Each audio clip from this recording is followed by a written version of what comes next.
Welcome back, you guys. All right, so our next lesson is 12-5. So yes, we are kind of skipping around a little bit.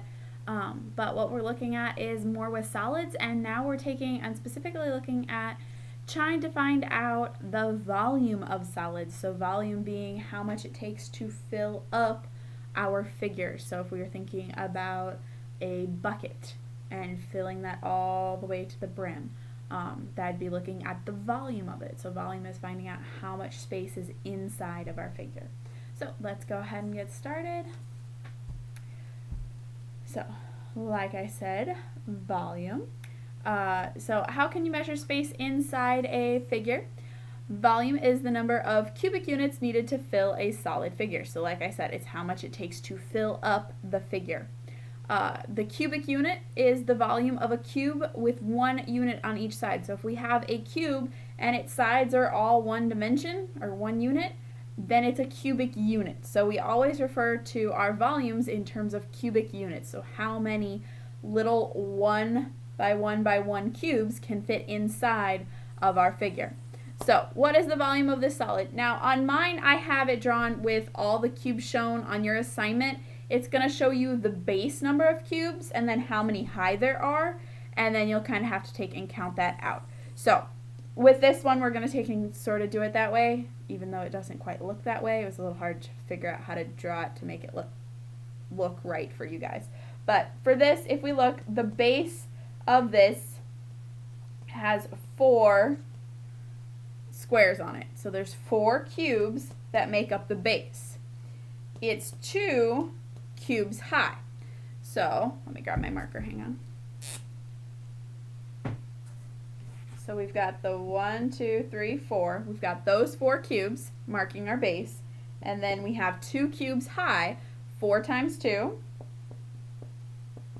equals 8. So we can take and do it that way. You can also take and count it, but on the ones you're going to have on your assignment, it's not going to have all the different layers of it. So if it's like 3 high, you're not going to see it fully filled in for 3 high. So knowing you're taking the height and multiplying it by how many there are for the base, that's the key thing here. But if you have a figure that's all filled in like this and you can see all the squares, well, this square is 1, this is 2, because we're thinking of cubes. So this is 1 cube, this is 2 cubes. Here's a cube, here's a cube. So we're up to 3. That one with this one, this is with this one. So, or actually, we're up to 4. We have 4 cubes. That makes up the front. Well, there's 2 layers to this. So there's another, there's another, there's another. Now, in this, we can only see 7 cubes right now.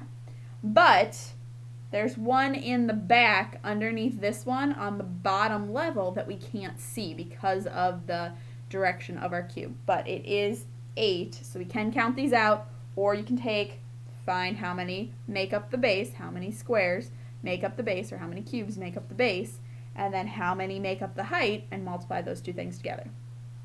So looking at this one, our base is 1, 2, 3. So we've got a base of 3. Our height is 2. So 3 times 2 equals 6. Now this is one we could count out. Here is 1 cube. Here's a cube. 2 or 3, 4, 5, 6. On this one, none of them are hidden, so we can look right at this and see how many cubes there are. Alrighty, so that's going to be what part of your assignment looks like. There's going to be a lot of cubes involved inside of these figures to figure out what the cubic units. So this would be units cubed, units cubed. So we use, or you can write cubic units. That's also acceptable. So units cubed or cubic units is how we take and label these things when we're dealing with volume. All right. If we don't have a unit of measure, if we're just given numbers and we don't have centimeters, feet, meters, anything like that, we use units cubed or cubic units. All right, so like I said, they aren't all going to look like where we have all these crazy squares going on inside. Sometimes we're just going to be given the dimensions. So if the measurements of a rectangular prism are given in length, which is notated with L, width W, and height H, then use this formula to find the volume. So volume is length times width times height, or volume is L times W times H. So using it in terms of the symbols rather than writing it all out. So this is just means we're taking all three of the different dimensions we have to our figure and multiplying them together. So looking at this one here, use the formula to find the volume of the rectangular prism. We've got 3 for a height. We've got 9 for a length. And we've got 5 for a width. Now, when we're dealing with multiplication, does it matter what order you multiply things in? No, it doesn't. That's the beautiful thing about this. So even though it says you're multiplying length times width times height, it doesn't matter if you multiply length times width times height. You could do height times width times length, height times length times width. You can rearrange them because multiplication is commutative. It means you can take and multiply them in any order. You're going to get the same answer no matter what. So in the case of this, we can do the 3 times 9 first and then multiply by 5. We could do the 9 times 5 first and then multiply by 3. It doesn't matter what order you multiply them in. So 9 times 5 gives us 45. Now we need to take our 3 times 45. And 3 times 45 is going to give us 135. Now, what's my label for this answer? Do we have any unit of measure on these?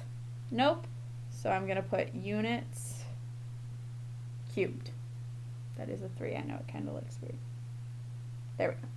Units cubed. Or you can say cubic units, but this is our volume right here. Okay? Now, sometimes, so kind of like the front where we had all the different cubes helping us, sometimes we might just be given what the base is and then have to figure out the volume. So how can you find the volume of a rectangular prism when the area of the base is given? So if a rectangular prism has a base area, base area B and a height H, use the formula volume equals base times height. So the big capital B represents the area of the base. So like up here, the area of the base would have been the 9 times 5, which was 45. So that would have been the area of our base. So in this one, it's telling us the base area is 72 feet squared, and it's telling us the height is 2 feet. So based on our formula, we're going to do volume equals 72 times 2. So now we just have to multiply 72 times 2, and we're going to end up with the volume equals 144 feet cubed. So this time we do have a label, so we'll include that. And because we took a feet squared times a feet, it takes our exponent up to the third because it's a cubic value. So when we're dealing with volume, it's always going to be in terms of cubic measures. All right, so your keyword for this lesson is volume. Make sure you're taking and being super careful when you multiply. Like I said, it doesn't matter what order you multiply in, but make sure you do multiply things correctly. If you're given 3 values, you're going to multiply length times width times height, multiply those 3 values together. If you're given the base and the height, multiply your base area and your height together. Okay? If you have any questions, feel free to email me, and I'll be happy to help. Have a great day and happy mathing. And remember, your keyword is volume.